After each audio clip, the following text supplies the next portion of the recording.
Can we really understand God? Yes and no. We are still in the middle of chapter 42. And what we were discussing last week was this idea of how God is really wanting our service. How God is really looking at us. Are we serving him? Are we serving him not just in our actions, but are we serving him with our intention? Are we invested? Are we there emotionally? Are we focused? Is it meaningful? God really wants and needs us. And the last point we said is envisioning God's ever watchful eye, ever listening ear. As we think along these thoughts, is supposed to help us feel an awe, a fear, a sense of reverence, a sense of he really needs me. He's really focused. Wow, with that emotional response. That was literally the last thing we did. And today we begin by saying, wait, God doesn't have an eye. God doesn't have an ear. What are we talking about? In chapter 42, on page Sama, about 11 lines from the bottom. So we said, I'm just going to go back a little bit so this makes sense, that we should understand that God is really watching, anticipating, looking, listening, intently focusing, understanding everything the person does, analyzing, scrutinizing the insides of a person, scrutinizing the heart of the person. As our sages say, look at these things so you should not come to sin. What should you contemplate? There's an eye that sees and an ear that hears. Simple concepts. You don't have to be a deep philosopher. You don't have to be Jewish. You could be a child. You can understand these ideas. Especially nowadays with all the technology, understanding an eye that sees and an ear that hears is very real to us. Who can't understand that with all the technological ability to have this constant eye seeing, ear hearing phenomena? So we can all understand there's an eye that sees, there's an ear that hears. And that's God's eye and God's ear. And he's focused and he's looking intently and listening intently because he really needs us. He needs our actions. He needs our thoughts. He needs our feeling. He needs our commitment to him. And now the Rebbe says, now, wait a minute. Why are we saying there's an eye that sees and an ear that hears? God doesn't have an eye or an ear. God isn't physical. Forbid. God doesn't have any body. That's creation. That's physicality. That's human. Well, an eye that sees, an ear that hears. Well, I'm even going in that direction. The Rebbe says, Hare Adarabba, it's the opposite. What does the Rebbe mean by saying it's the opposite? If God truly had an eye, if God truly had an ear, well, an eye has limitations and an ear has limitations. Eyes don't see everything. Ears don't hear everything. There's certain, let's say the human eye has certain things it can't see, certain colors it can't see, certain sound waves we don't pick up. So, okay, this is God's eye and God's ear, obviously better than mine. But still, the very concept of defining it as an eye, as an ear, means there's a certain limitation to that sight and that hearing. Guess what? God doesn't have an eye or an ear. He's got no limits. He's seeing, to use the concept of sight, our sages say, like an eye that sees. He's hearing. Use that concept like an ear that hears. But without any limitations of eyes or ears, because he doesn't have eyes or ears. In other words, this is actually a concept that's discussed in other places in Tanya when we try to do the impossible. We are trying to do the impossible. We are trying to, what's the impossible? Understand God. That's impossible. We can't understand God. But we're trying really hard. So, is that right? Is that what we're supposed to do? Are we so presumptuous to believe we can understand God? My little human intellect can grasp the infinity of God's will and wisdom? Well, guess what? We do because God wants us to. God commands us. He commands us to believe in him. And he commands us to know him. And as we study about God like we're doing here, we more and more know him. And we will all come at many points crashing to this point where it doesn't make sense to my brain. I can't compute that. I can't understand it. I can't fathom it. It doesn't make sense to me. And then we say, okay, well, God's a lot bigger than your understanding. So it makes perfect sense that you don't understand God. So should I try? Why are we trying? But we see that God wants to be understood by us. One, as I said, there's a command. Know the God of your fathers. So that means I'm supposed to do this. I'm actually commanded to do this. And we also see that Torah writes with anthropomorphic terminology. Torah speaks of God's eye and God's hand and God's arm and God's ear. Why is Torah using those words for God? God doesn't have not an eye, not an ear, not a hand, not an arm. Why are we using those words for God? Because Torah wants to give us hooks tools, an ability to fathom and grasp what is the God that is beyond my understanding. So the fact that Torah uses human words means Torah is saying, guys, I want you to understand me. I want you to try. You won't. But as far as you can go, I want you to try. And we're told in Hasidic thought that in our relationship to God, we begin with faith, and then we start learning.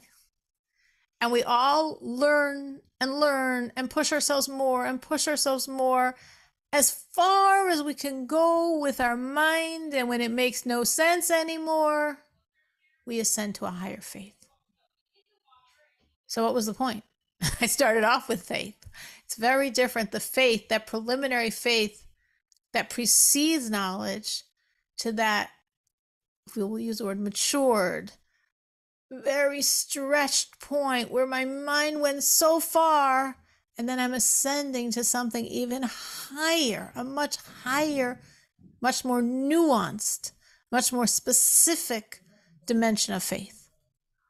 And therefore, when we say that God's eye is seeing and God's is hearing, yeah, God doesn't have an eye and an ear. And actually, that's better because he's not limited to the deficiencies of an eye and an ear. But Torah uses that terminology. The sages use those words because we're supposed to try to understand God. So the more we could put it in our world, in our vision, and things that make sense to us. Of course, nowadays we could have given different metaphors for seeing and hearing, but when the sages said it, it was an eye and an ear. And it worked then, and it could still work now. So the Rebbe says, you're right. God doesn't have an eye, God doesn't have an ear. Guess what? It means his sight is far beyond an eyes, and his hearing is far beyond an ear, and he's watching and listening intently because he needs us, because he loves us, because he's relying on us, as of course is all of creation. Imagine, the Lubavitcher Rebbe says, when we think how we have to push and bring redemption. And sometimes you could say, so I won't push. I mean, listen, inevitably it's going to come pretty soon anyway. There is a cosmic clock ticking. I know we're really close to 0 hour. If I don't push, it's going to come anyway. There are many answers to that thought, but one of them that the Lubavitcher Rebbe says is, envision. It's not just you. Of course, there's an entire world of people suffering, in pain.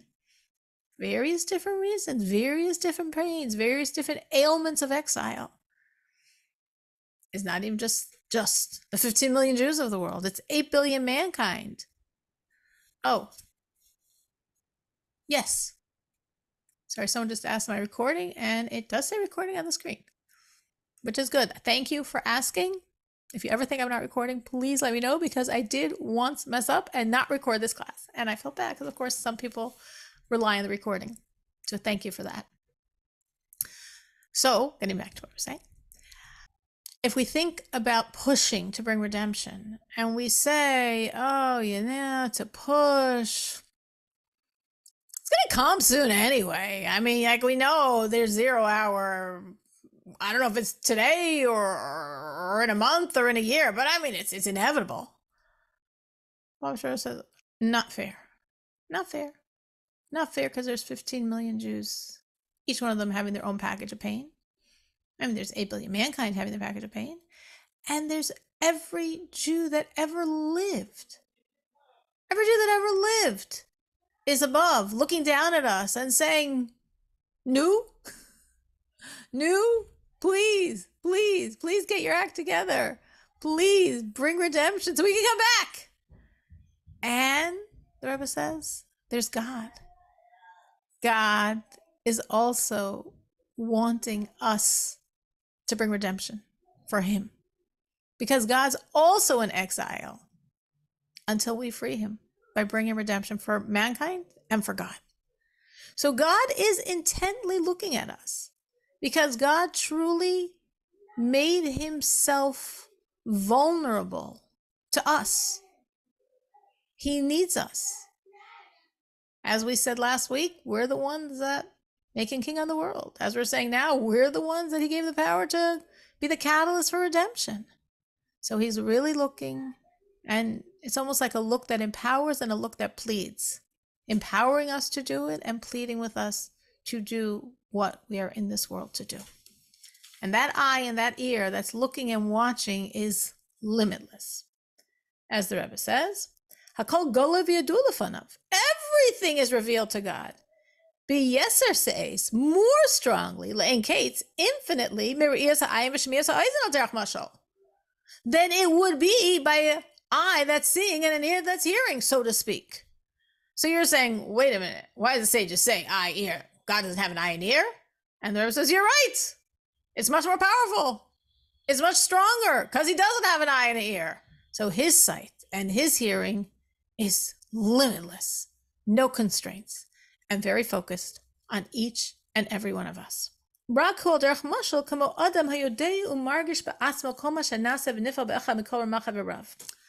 the Rebbe now, again, the Rebbe wants us to understand something that maybe is like hard for us to understand.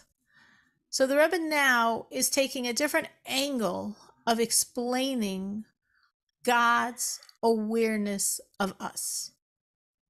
So as I'm saying, there are certain things our mind doesn't compute. And maybe you could just say, all right, I don't exactly get this, and that's fine too. But the Rebbe is coming and saying, I want you to understand. So I'm going to try to make something that a human can relate to, part of our human experience, and extrapolating a bit, use this as the scaffolding tool. Use this as a ladder to try to understand God's awareness of us. So the Rebbe says, just like a human being is aware of everything that's going on in his body, if at this moment, I don't know, you have an ingrown toenail, you have some itch on the underside of your elbow, you have some congestion in your throat or in your ear, you have some minor, I'm not talking anything major, you have some minor ailment that, of course, we all have at various points in our experience. You feel it. You know it. Do you need to look at it? Do you need to roll up your sleeve to see your elbow, to be aware of that sensation? Or go to the mirror to look at your ear, to understand and see it and then feel it? No, of course not at all. Why not? Because it's you. Because your whole body is you. So since it's you, you are sensing, are feeling, are conscious of all the aches and pains going on in your body. You don't have to look at them. You don't have to hear them. You know them. You feel them. What do you mean I feel them? I'm I, and there's my fingernail. There's my toe. There's my elbow. No, that's not how it works. It's all you. So the Rebbe is saying, this is a metaphor, of course, but metaphorically, that's God and creation. Not a perfect metaphor, as we're going to explain, but a good one.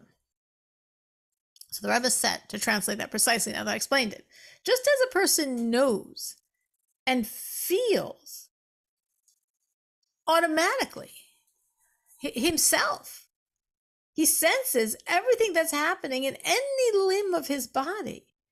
And there goes on to say, Kimo, for example, what am I talking about? We don't have to talk about illnesses. Kimo kor ochom. If your body's very cold or mildly cold or very hot or a little bit hot, you know it. Now, let's say it's not your whole body. Let's say it's one part of your body, one leg is near a window that's not closed properly. And you're in Chicago, it's really cold. Well, I'm not cold. That leg is cold. Well, I feel it. I feel it. Why? Because it's me. Because my whole body is me. So I feel everything going on in my body. The Rebbe says, let's take it a step further. Let's say your body's not cold. Just your toenails are cold. You're wearing sandals. Because every part of your body, whatever it's experiencing, that's you. They're exposed to a draft. There's a draft on the floor. Your toenails are feeling the draft. My toenails are feeling the draft. I feel the draft. What do you mean I feel the draft? Are your fingers feeling the draft? Is your torso feeling the draft? Is your neck feeling the draft? Your toenails are feeling the draft. I feel the draft. Exactly. Your toenails feel the draft. That means you, as the person, feel the draft. Thus, the Rebbe explained, every part of creation, that's God. Does God have an eye? Does God have an ear? God is absolutely sensitized and aware of every tiny nuance of experience of every level of creation because it's Him. So the Rebbe goes on with the metaphor and then goes into the reality of God. For example, adarach mashal, im nichve bo'or. Let's say, going back to how I will feel anything going on, even in a very minor part of my body, let's say my toenails got burnt by a fire. They got scorched by fire. Am I going to experience that? Yes. Now, the Rebbe is giving a very precise example here in his metaphor. He's talking about nails. He's talking about toenails. Why is he talking about nails specifically? Why is he talking about your eye, that something, a bit of dust flew into your eye, or you have an itch in your ear? Because we understand an eye and ear, that's like really high level parts of you. So yeah, I guess that's me. But the nail, I could cut it, it doesn't hurt. I mean, it's living, it's me, it grows, but in a sense, it's dead, detached, it gives me no pain.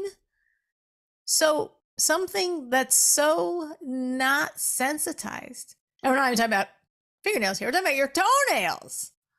Something that would be considered so low level in a person. If you're going to lose something and lose a toenail, okay, we'll handle that one. What's a toenail? But yet, if that one toenail got singed by a fire, you feel the pain. You feel the experience. Why? Because it's still me. Even if it's low on the totem pole me, but it's still me. And that's the point the Rebbe is making by using specifically the example of toenails. B'chein. And also, muhusam vatzmusam, v'chol ma shemispal behem. Everything, the essence of those toenails, everything that happens to those toenails, Yodeya umargish. A person knows, a person feels. B'moicho, in your mind. Whoa, my brain is really far from my toenails. Doesn't make a difference. I don't know if any of us wondered about this or ever took anatomy or biology or physiology to understand this a little.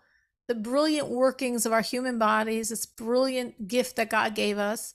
But even though my brain is really remote from my toenails, totally different entity seemingly, and I'm not seeing it and I'm not hearing it, I feel it completely. I feel it in its very essence because it is me. It's a part of me. It's a part of my body. Okay. So similarly, so to speak, obviously it's not perfect, and the Rebbe is going to explain the limits of this metaphor with reality, or the difference between this metaphor and God's reality. But in broad strokes, it's a pretty good analogy. Yodea HaKadosh Baruch Hu. God knows. He needs to see, he needs to hear, he knows. Kol hanifal b'chol hanivraim. What is happening on every level of every creation. Elyenim v'sachtainim. The most supernal beings and the small little specks of this physical reality. Me, not just me, a worm, a speck of dust. That's all creation. That speck of dust is creation. God feels it. God senses it. God is aware of it. It's so minor. It's so trivial. So might you view a chip of your toenail, but it's still you. All of creation is only absolutely God. There is nothing else but God. There is no other building material but God. So the most minor creation, the most significant, the most spiritual, the most physical, the most godly, the most seemingly evil. It's all God. It's all God.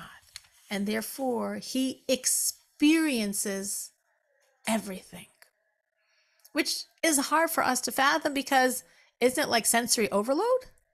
How could he simultaneously be experiencing everything on every level of all of creation? I mean, even just my stuff should take up so much space, you know? And then multiply that by 50 billion Jews, by 8 billion mankind, by all of the animal kingdom, birds, fish, inanimate, plants, grass, everything in this one little physical world. And there's myriads of planets in our world. There's myriads of stars. There's a lot going on in the Milky Way galaxy. He experiences it all. It's all him. And this is the lowest of the low, this physical reality. And then another spiritual reality. And then another, and then another, and then another. Limitless spiritual realities. And he's simultaneously experiencing everything? Yeah, he actually is. Because it's all him. Leos kula mushba'im imenu yisbarach, because they're all flowing from him. They all are vivified from him. They all exist because of him. K'moshe kasuv, as it's written, ki mimcha hakol, all is from you. V'zeh shekasuv, and this is what's written, v'gam kol hayatzer lo nechached mimeka, and no creation will be withheld from you. No creation's out of your view, out of your range of experience. There's no obstruction between you and any creation on any level.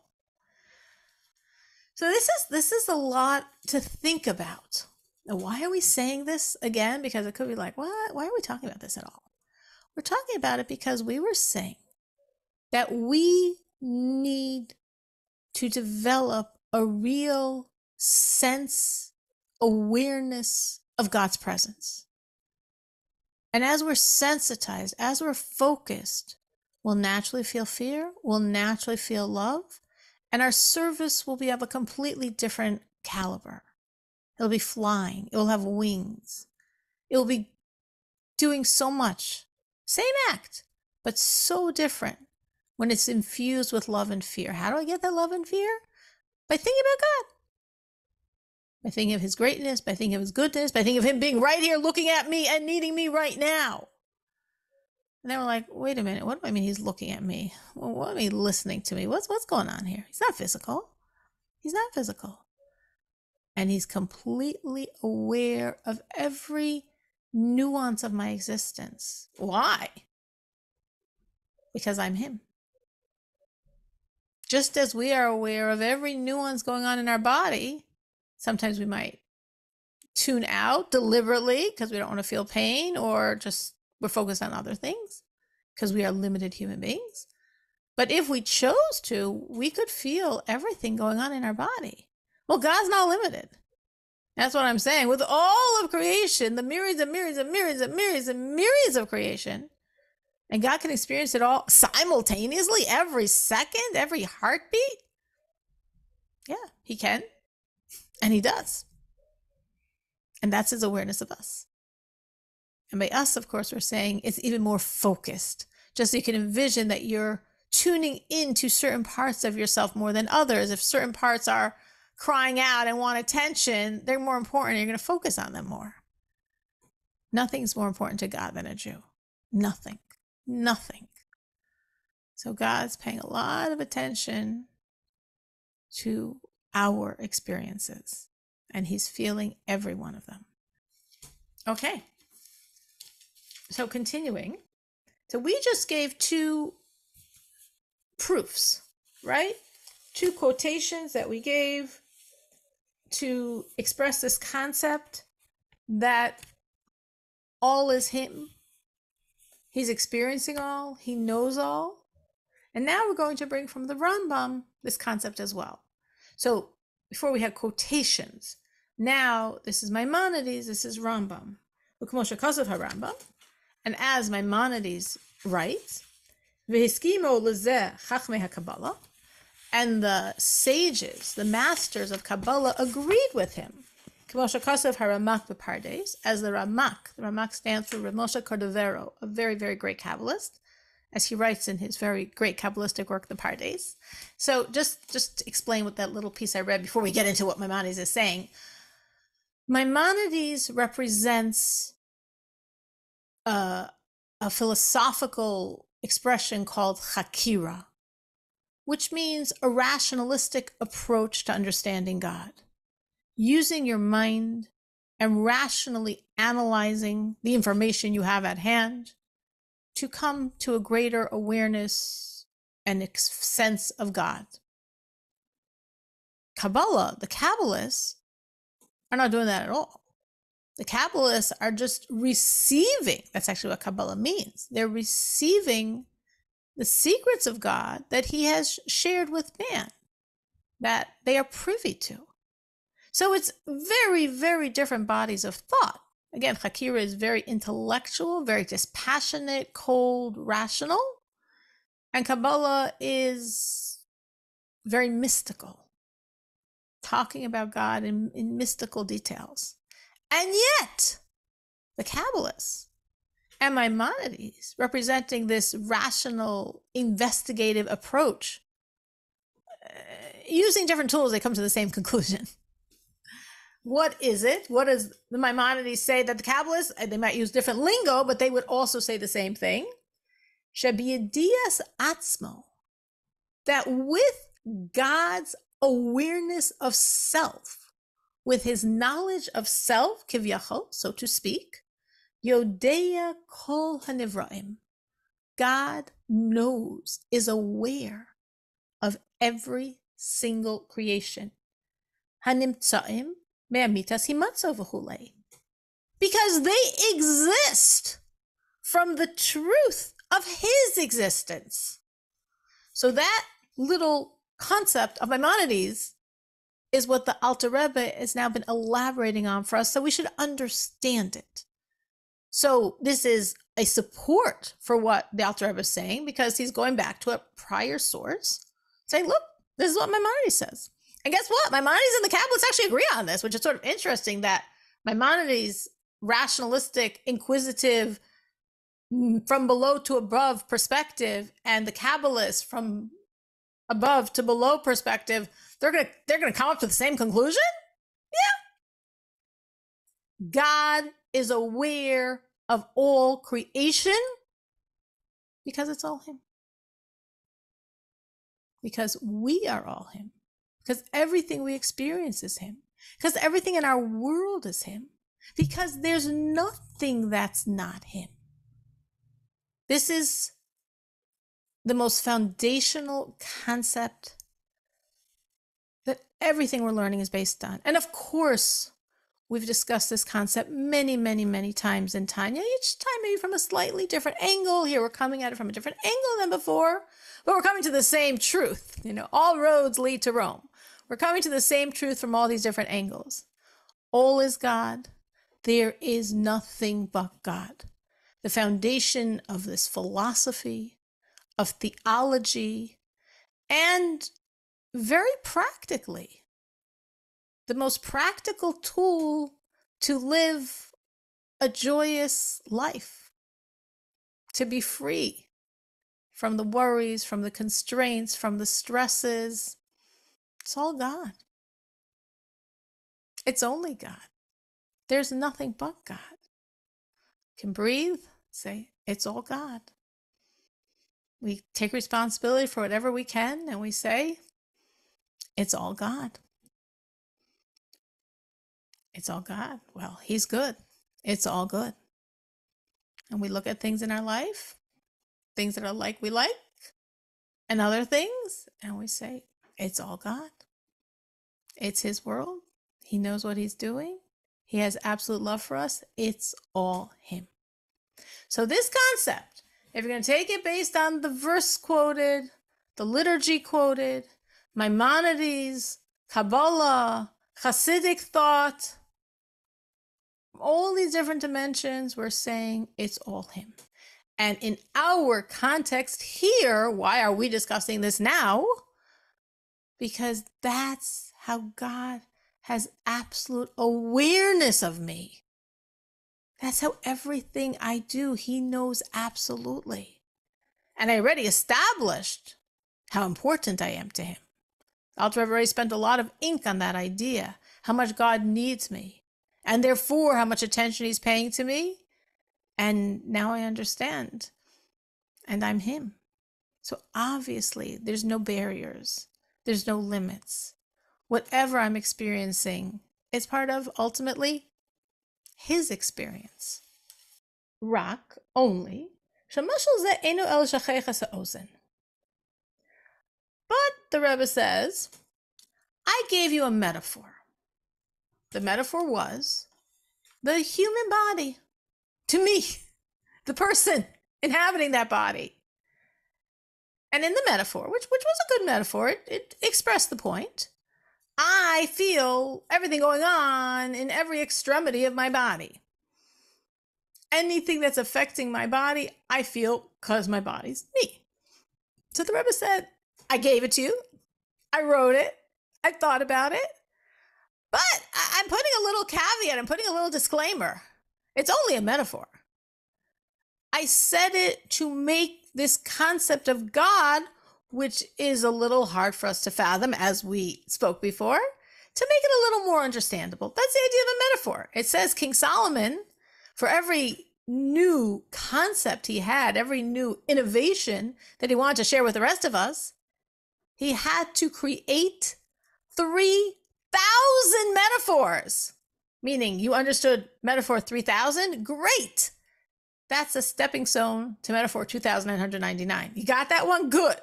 Now I'm going to give you metaphor 2,998. Good. Until I can give you metaphor number 1. Now you can understand the point I'm trying to say. Forget the brilliance. Imagine the patience to do that. But I want you to understand. So the Rebbe gave us a metaphor. But a metaphor has limitation because it's only a metaphor. And therefore the Rebbe says of all the MS, but in truth, ain't hamashal doma l'nimshal klal. Forget that one. It's really not comparable at all. Now, obviously, the Rebbe doesn't mean forget it. I mean, that was what I used. The Rebbe wrote it. As we said, in this chapter, the Rebbe spent 6 weeks contemplating to put one letter in the Tanya or not. The Rebbe didn't write several lines about a metaphor to say, turn the page. Actually, forget it. No, it's good. It worked. I understood it. It helped me. But the Rebbe is saying, this is the disclaimer, it's only a metaphor, meaning we're human. And if I want to make this make sense in your world, I'm giving examples from physicality. But God's not physical.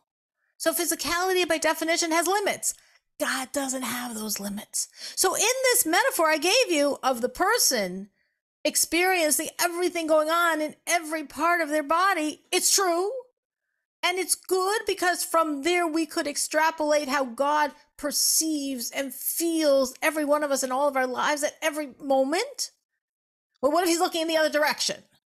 What if he's not paying attention to me right now? There's no such thing. You're him. You have to be paying attention if there's a sudden change or experience in any part of your body. You feel it even though you weren't paying attention. You know, it can wake you up from your sleep, so to speak. You know, it's something going on in your body. You feel it.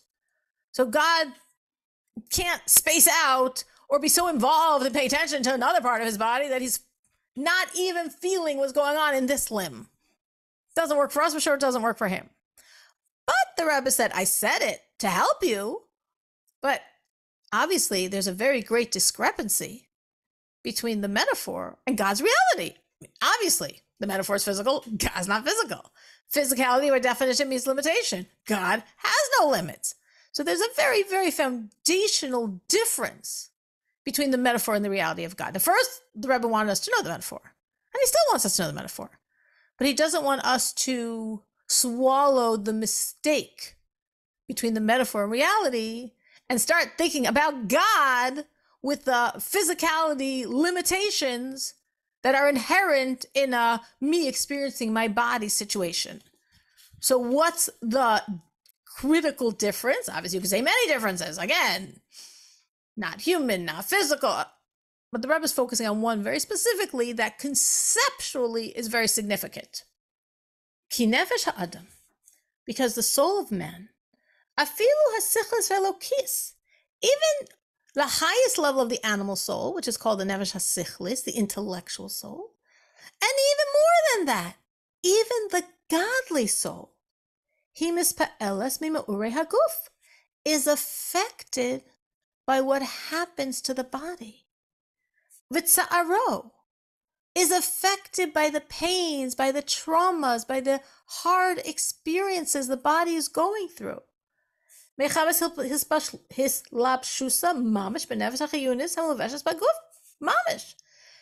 soul, even the godly soul, is literally within the physical body, within the animal soul, within the physical body. So it's literally affected. So the Rebbe is saying this is the critical difference. The eye of the person, feels everything going on in the body. And here the Rebbe is picking a very high eye. We might say, my awareness of self, persona. The Rebbe is saying, let's go to the depth. Let's go to your soul. Okay. So the godly soul, ultimate eye of the body, experiences everything in the body. That is true. Why? Because it is the body. True. But the Rebbe says, you know what happens? The soul is affected by the body. The soul is limited by the body. If the body is going through pains, that could affect and limit and hamper the soul. If a person is weak, they didn't eat properly, they don't have, the gear for winter weather in Chicago, whatever it is, and their body is suffering because of that, that's going to affect the soul. There's actually an expression in Yiddish, a small hole in the body is a great hole in the soul. Meaning that if our body is weak, if our body is not properly nurtured, if our body is suffering, it affects and impacts and limits the strength of the soul and the ability for the soul to be expressed. And that's why, as part of serving God, is properly taking care of our body. It's because that's how we can best access our soul. Now, thank God, generally our bodies are well taken care of. We have plenty of food. We, have heat. We have many, many, many truly luxuries compared to what the world has been experiencing for the past 5,784 some years until our times. So our bodies are generally in pretty good shape, though of course in some parts of the world they're not. But imagine in previous times. There was a famous chassid who was very devout. He was very pious. And because of that, he chose to restrict his body from some of what we call the basic needs of a body, including not properly sleeping in a bed. Like every night he would sleep on a bench for years. And he passed away at a relatively young age. And before he passed away, he was talking to his fellow Hasidim, his fellow Jews of his town, and he was like crying. And he was saying he was all wrong. Because here he spent all these years afflicting his body to try to free his soul, to try to be more spiritual, more holy, more godly. And look what happened. Because of that, he's probably dying younger than he would have otherwise. And that's not right. What's 30 years of sleeping on a bench worth compared to one more day of serving God? It's not. So he shouldn't have done it. So the other Jews there, the other Hasidim, thought about what he said and responded, perhaps to him, perhaps afterwards. But to really appreciate what that means, that one day of serving God, it helps to sleep on a bench for 30 years. So there's a lot of deep points in that vignette. And one of them, the one that I'm relating to here in this context, is that we are, in a sense, limiting and definitely affecting our soul by what happens, or any deprivation. Of course, there could also be emotional deprivation and traumas and all these things that could happen. They affect the body, they affect the soul. That is not true of God. That is the critical point the Rebbe wants us to understand. That God feels, is aware, is experiencing everything, but is not affected, changed, limited, weakened by it at all. As the Rebbe will explain why. But God is not affected, God forbid, because that would mean, like, what we're going through is limiting him. Is not affected, God forbid, from all the events that happen in the world and all of its changes and permutations. And not from the world itself. Nothing's changing him. Nothing's limiting him.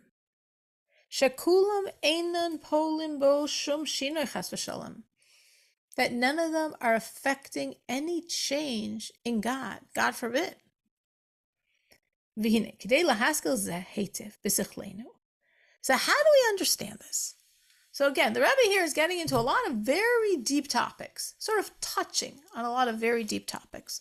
So first we explained how we're so vital and critical to God, and that's why he's paying so much attention to us, and the awareness of how much attention he's paying to us should really cause us, if we think about it, to have such a fear, a reverence, and awe for him. And then we say, well, how's he so aware of me? Well, because I'm him. Because all of creation is him. And just as I am so aware of everything going on in my body, because it's my body, he's aware of all creation. It's him. And then we say, wait a minute. But the I of the person is affected by what happens to the body. Even if that I means the I of the soul is affected, is hampered, is limited by what's going on with the body. Is that true by God and us? No way. Absolutely not. And this is a very foundational thought and a principle of Judaism. God doesn't change. Torah doesn't change. God doesn't change. We are never doing something that can truly create change in God. But in the metaphor, it does. True. And they were saying that's the difference between the metaphor and the reality. In the metaphor, it does. And by God, it does not. And why does it not? Well, that's what we're talking about, except I think we ran out of time. So we will pick up on this point next week. This is our question. Why? Why, by me, by a person, does the body truly affect and change the person, even the soul of the person? But by God, when, so to speak, he's the soul of all and everything else is like the body, why is he not limited and changed by what happens in creation? So that we will discuss next week.